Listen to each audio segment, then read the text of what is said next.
అందరికీ నమస్కారం అండి. అమలాపురంలో దొంగ నాగబాబు గారు ఈ మధ్యకాలంలో కాలం చేయడం జరిగింది.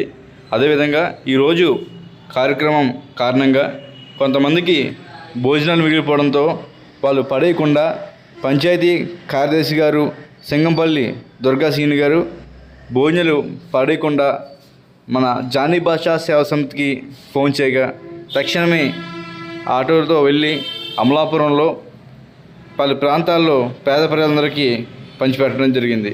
మరి ఈ అవకాశం ఇచ్చినటువంటి సింగంపల్లి దుర్గా సీని గారికి హృదయపూర్వకంగా అభినందనలు తెలియజేసుకుంటా ఉన్నాం.